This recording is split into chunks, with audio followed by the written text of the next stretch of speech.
From San Diego, California, this is a One Extraordinary Marriage show. Where being busy is overdone, romancing is fun, and scheduling sex has taken the guesswork out of wondering when you're going to get some. I'm Tony DeLorenzo, your co-host, along with my beautiful wife, Elisa. From coast to coast and around the world, thank you for joining us. It's time to talk sex, love, and commitment. Give us a call on the Hug Hotline at 858-876-5663. That's 858-876-5663. In today's show, we talk about the importance of knowing where your eyes are looking and the message that you send to your spouse. And I want you to think about this quote attributed to Anonymous. It says, "I love the look you give me when you really want me." And we're going to be talking about that on today's show, talking about where your eyes are going and what the messages they're sending to your spouse. But before we do that, we start every One Extraordinary Marriage show with a hug. And for those of you that are brand new, the hug's an opportunity for you to hear from someone else in the one family, to hear the success that they're having, to hear about their transformation. And this week's hug is sponsored by Love Pop. And what I love about Love Pop is that they give you a reason to do something awesome for someone that you care about. You know, the co-founders, Wambi Rose and John Wise, they're former ship designers who adapted their craft to paper engineering. So think about this. You've got these guys that are total, just like detail-oriented engineering types. Yeah, I'm thinking design-oriented. Absolutely. And they've taken that to the ability to create these incredible laser-cut 3D cards that are handcrafted and assembled in the Asian art form of slice-form kirigami. These guys even appeared on the 2015 holiday episode of Shark Tank, where they landed an investment from Kevin O'Leary. Which is really cool. I mean, any of you who've seen Shark Tank before, to actually stand up in front of the sharks, give your pitch, and then work out a deal, I mean, that's way cool. So for these guys to land one with Kevin O'Leary, which I think he can be one of the... He can be tough. He can be one of the tougher ones. So that's really cool. Absolutely. And they have over 250 3D cards to choose from. It's got the perfect design for that special person in your life. And it's really probably the only gift that you're ever going to just send in an envelope, right? It's an experience to both give one and it's an experience to receive one. And here's the thing.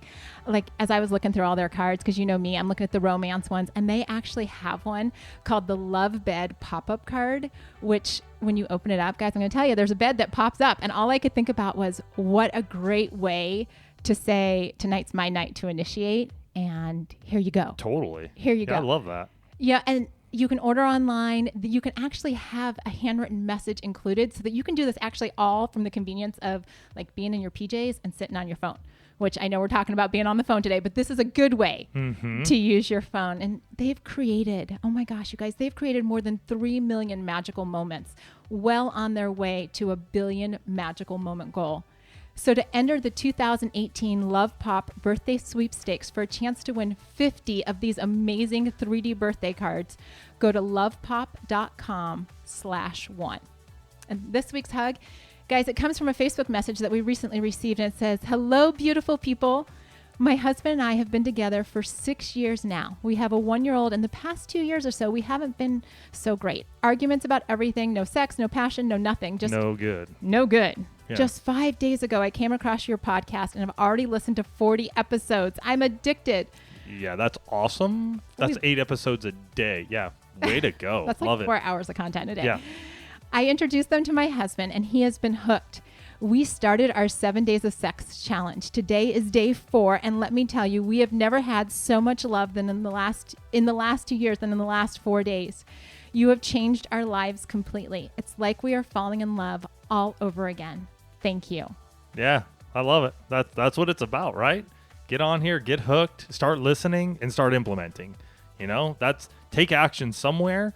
And just like this couple did, and this wife sharing it with her husband, wow, there you go. Boom. Something starts, the spark starts again, and it's just, let's get rolling. Let's roll that snowball down the hill. Yeah. So it just gets bigger and bigger and bigger, and with that we get momentum. Well, and that's, you know, talking about changing behavior and changing patterns. I just kind of want to paint a picture for you guys right now at the start of the show of, you know, those instances in your marriage where maybe you've heard this, you know, you're always on your phone.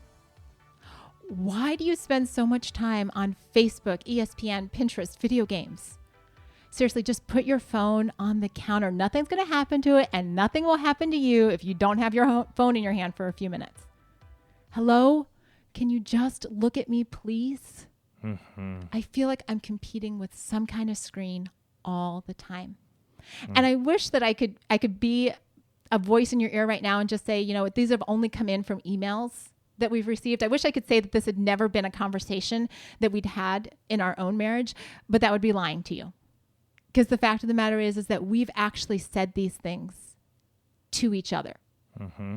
These are all things that have come out because we live in a society that is saying, you know what, let's grab your attention all the time, right? There's always something new popping up. I mean, we were watching TV a few weeks ago, and I remember having the thought going, oh my gosh, remember when TV would just turn off at 11:30, I think, and it would just go to you would see the American flag and then static. Right. Until 6 or 6:30 in the morning.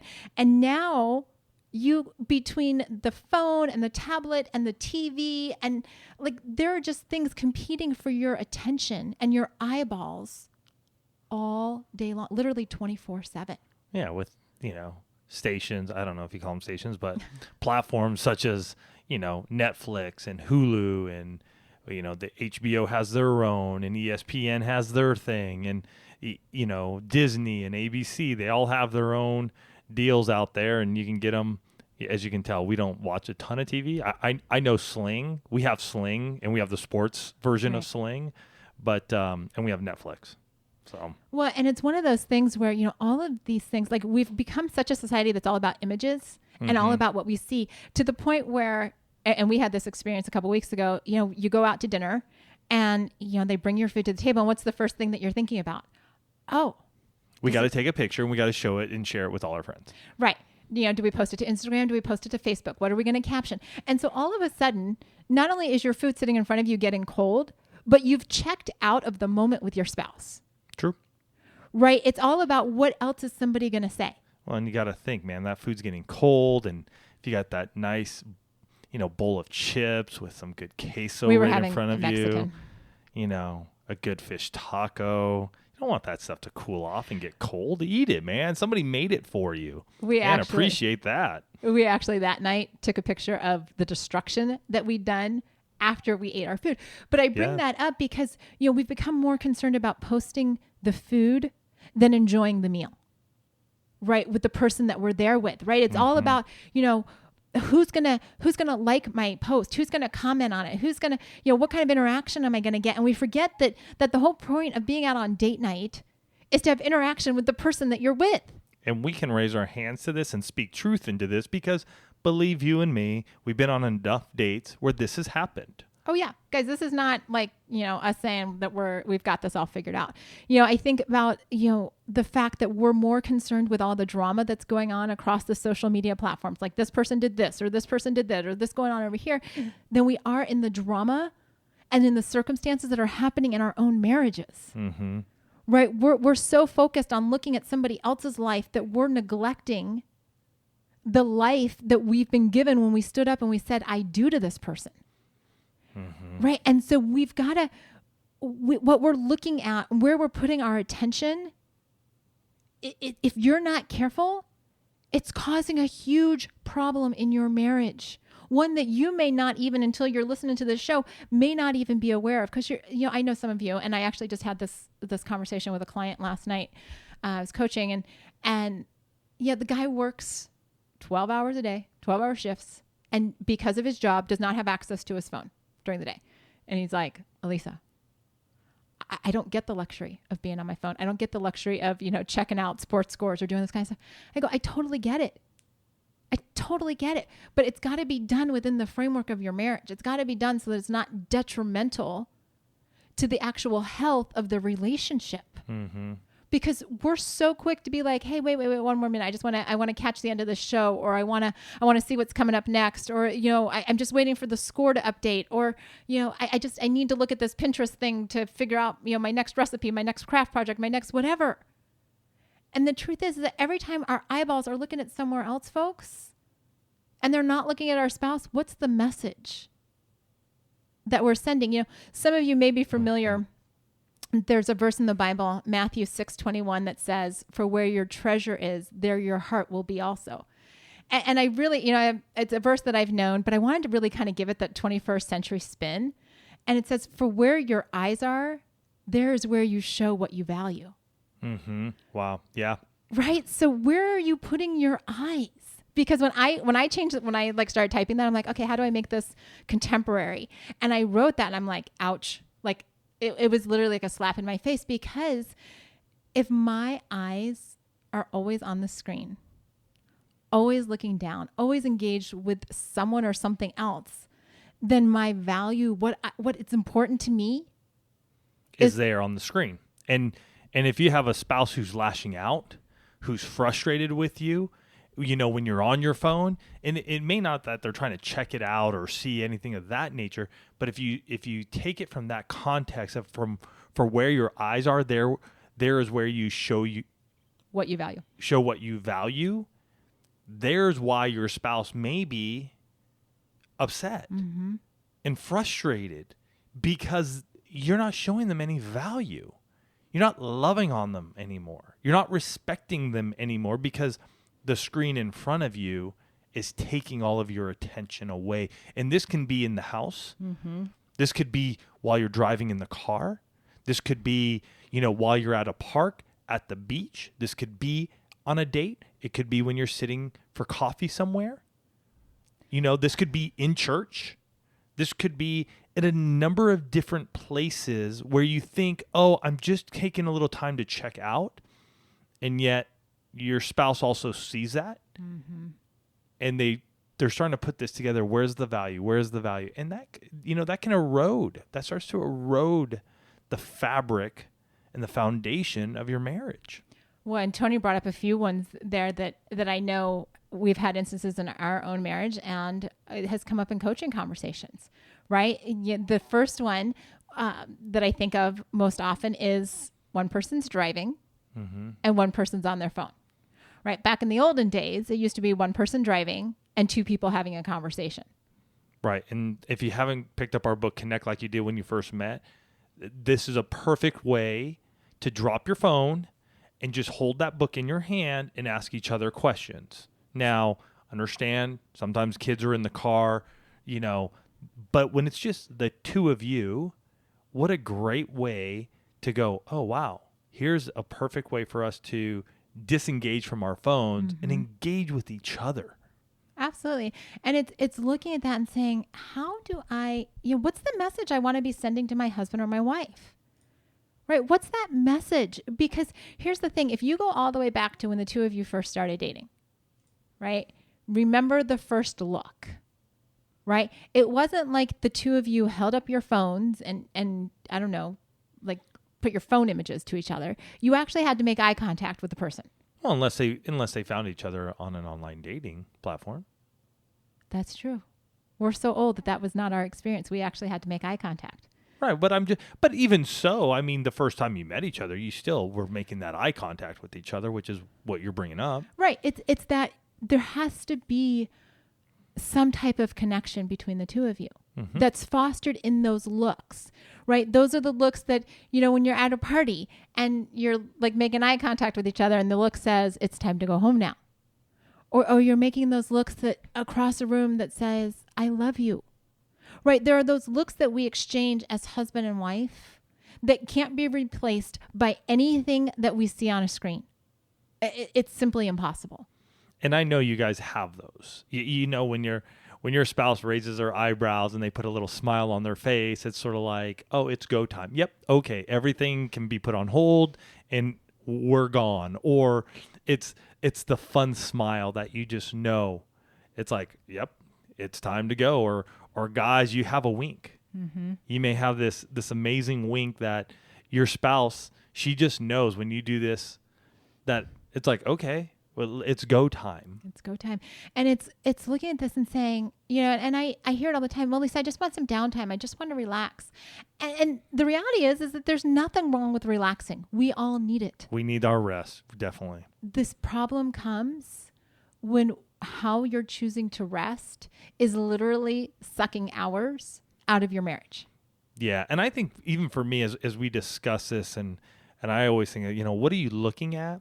The times that it really irritates me the most in our marriage isn't the day-to-day around the house, because Elisa and I do have, as best as we can for us, a healthy understanding of like, hey, it's time to just put these down and go do something. Where it bugs me the most, though, is when we are traveling in a car, just the two of us.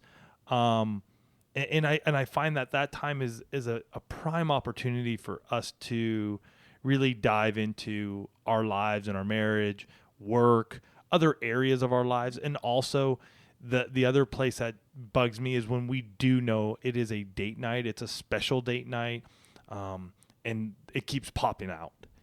Hey, I understand once or twice, we want to take a picture, a selfie. We want to do those because that's how we remember those moments as well.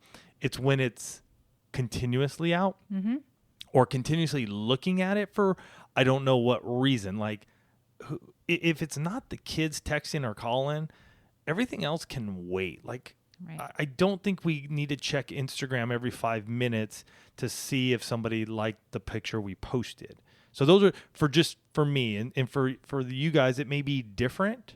And that's stuff that you guys have to discuss together, because if you don't, that's where the irritation really starts to get going, and it starts grating on either one of you. And that's where the phone becomes this device between each other. And, we know we have a lot of new listeners. So some of you have not heard us talk about electronics in the bedroom. But I am going to go there. Oh, go there. Please I'm going to go there. This one still irritates me when I hear it. Oh because, and if you need an alarm clock, don't tell me you need an alarm clock. You need to use your phone. Go to Target, go to Walmart, heck, go to Amazon and go buy yourself an alarm clock, because that's what it's for. It's an alarm clock to wake you up. Your phone doesn't need to be in your bedroom, period. So, it's so funny. Or your TV needs to be in there. As you're saying this, or your iPad. I can think of all my coaching clients that are like, oh my gosh, that sounds just like Elisa. It makes me cringe. I'm sorry. It makes me cringe. It is a place for you guys to be romantically intimate with each other. And it's the place where so many of you are checking out. Get that crap out of your bedroom, please. I mean, challenge yourself. I mean, honestly, challenge yourself for a week. I mean, I don't think we're going to bring this up, but I'm going to challenge yourself for a week. Not unplug the TV. Like, unplug it, take it out of your room. Don't put that darn thing in your room. All right. I guess I don't have to go on my soapbox now. No. The truth of the matter is that when you have the devices in your bedroom, right, it's so easy to check out and like all your spouse sees is the blue screen. Right? They see the blue light. They see your eyeballs not looking at them. You see, they see you not cuddling with them. Right? That's what happens when the electronics are in the bedroom. Right? The one room in the house, guys, where it should be your eyes on theirs, it should be your body on theirs, it should be connection, is being destroyed because we're like, you know what? We're just going to veg out and watch TV. I can't tell you how many couples are watching more TV instead of having sex. Right? How many couples are watching TV on checking Facebook or Instagram or Pinterest or Twitter or whatever it is before they go to bed, instead of rolling over and ending the night with a good night kiss or a good night cuddle. Engaging one another. Engage each other in that room, man. That is like, believe me, for us parents too, who have kids of all ages, man, that's our place, man. That's our sanctuary. That's where we get to like rejuvenate ourselves. And having that TV or those screens, the phone, the iPad, whatever in your bedroom takes away from that. And I truly believe it, because I've talked to a number of men and husbands who that's a big frustration. It's something that we've never done in our home. And I'm grateful that it hasn't. Yeah, I mean, Tony and I have been married almost 21 years, and we've never had a TV in our bedroom. Nope. Never. Like, we don't even keep our phones in our bedrooms. Nope. Right? They sit in the office or on the kitchen counter, depending on who's got chargers where. Right? But that was a decision that we made. And it's one that, even when my Kindle's dead and I have to use my iPad to read, I'm like, ugh, it's the wrong light. I don't like those. Because that's a choice. Right. And as we get ready to share ideas on what you can do to make a change in this area of your marriage, one of the most original ideas on how you can get your eyeballs looking somewhere else, right, would be to send your love a special 3D card from Love Pop. Guys, I told you they've got over 250 designs, and I only talked about the bed one, but they've got so many amazing, pop-up hearts and pop-up couples on a swing, and just ways to really connect with the one that you love, and just to make their heart melt, right? Share how special they are to you. It's truly a one-of-a-kind experience. So make sure to enter the 2018 Love Pop Birthday Sweepstakes for a chance to win 50 3D birthday cards at lovepop.com/1. So what do you do to break this hold that screens have on your life? And the reality, guys, is that there is not a single person listening to this show that does not have their eyeballs on a screen at some point in time during the day. Right? You may be somewhere on the spectrum of I only do it a little bit to I do it a lot. And I'm not talking about your work time, folks. I'm talking about the free time. Mm-hmm. You got to look at a computer all day long for work. That's work. Right? What can you do to bring those eyes back to the one that you love? Right? To make that connection. There's a reason that I love the time that Tony and I podcast every week. And the reason why is because for approximately 30 minutes, we're making eye contact, like back and forth. There's all kinds of communication going on. I know you guys can't see it, but I'm letting you know. We stand across from each other. We have the microphones, headsets, and we just look into each other's eyes. It's like my favorite 30 minutes of the week. And it's consistent. And it usually is the point of like, wow, the ability to see Elisa in this light and in this place, it's arousing to me. And I mean, think about what can happen when you really just put the phone down and look into your love's eyes. Mm-hmm. So the fact of the matter is, and I'm not gonna lie to you guys, it's hard. Oh, it's hard to transfer from your eyes on the screen to your eyes to a person, because we're so connected to these devices for everything from directions to proving a point in argument to just vegging out. Mm-hmm. Right. I bring that up because that was actually one of the jokes that we mentioned or one of the stories that Tony's mom told this past weekend about how she got her first tablet just to be able to, prove my father-in-law right or wrong during arguments all those years ago. But, with all of these devices, with breaking free of this hold, first thing that you have to do is you have to make a decision on who, not what, is the most important thing in your life. Who is it? And be honest with yourself. Right? I'm hoping that all of you are going to answer that the who is the person that you married. Right? I'm making it easy for you. That's the answer. The who is the person that you married. Right? Help you out there. Once you know the who, the next question is to put parameters on how much that thing, that device, that screen is taking you away from your love. Like, take stock, take an audit, sit down and go, okay, every time I want to hop on Facebook, I don't know, make a tally mark. Right? Get out a log for a week and say, okay, I'm on Facebook or ESPN, or I'm playing video games, or whatever it is. Aren't there apps for that too, that'll log like what you're on each day? I thought there was something. And you can do it off of your phone. Like if you're doing other types, and probably your tablets. I don't know if you can log it for TV. Well, not for your TV, but your phone and tablets and things of that nature. It might be one thing to do. I mean, I don't have one. So maybe one of you out there in the One Family has done this. And if you want, share that with us. You can share it at info@oneextraordinarymarriage.com. I'd be more than happy to add that to the show notes. But, if there is an app out there that, you can start seeing that, how amazing is that just go through a week just doing what you normally do. And then at the end of the week, just look at it and go, okay, well, that's what it is. Because it's not lying to you. It's just taking down the numbers of where you're at and what you're doing. When a lot of you who have been around for a while, you've heard us talk about the fact that when we talk about jumpstarting sexual intimacy and we talk about getting radical, a lot of times we do that just like the hug at the top of the show did with a 7 days of sex challenge. Right? That's a way to jumpstart that sexual intimacy. Well, Tony mentioned it a little earlier. He kind of jumped the gun there because he was so excited, and I brought up the no screens in the bedroom. But I want to challenge each one of you to consider doing a 7-day no screen challenge. And this, you need to figure out what it looks like for you. If you've got screens in your bedroom, maybe it's no screens in the bedroom for a week. Maybe it's no screens after a certain time, right? I don't know. We're not going to tell you, just like we don't tell you exactly how to do the 7 days of sex challenge. We're not going to tell you exactly how to do the 7 days of no screen, because it's going to be unique for each one of your marriage. But the reality is we hear so many couples have these amazing stories, just like the hug, right? Like she said, here we go. We're on day 4. We haven't felt love like this in the last 2 years. Things are crazy. We're so good right now. That's 4 days of being intentional about their sexual intimacy. And I wouldn't doubt if you put down your screens, what could happen with your emotional intimacy, what could happen with your spiritual intimacy, your recreational intimacy. If we put those down, what could happen in those other areas of our marriage that are important? And for us, what can happen in your bedroom? Mm-hmm. Right? When you put that down, so instead of watching TV to fall asleep, why not get a diffuser? Why not get a sound and sleep machine? Why not have sex? Well, I'm saying that's going to lead up to that. You know what I mean? Why not get some nice sensation oil, you know what I mean? Those are gone.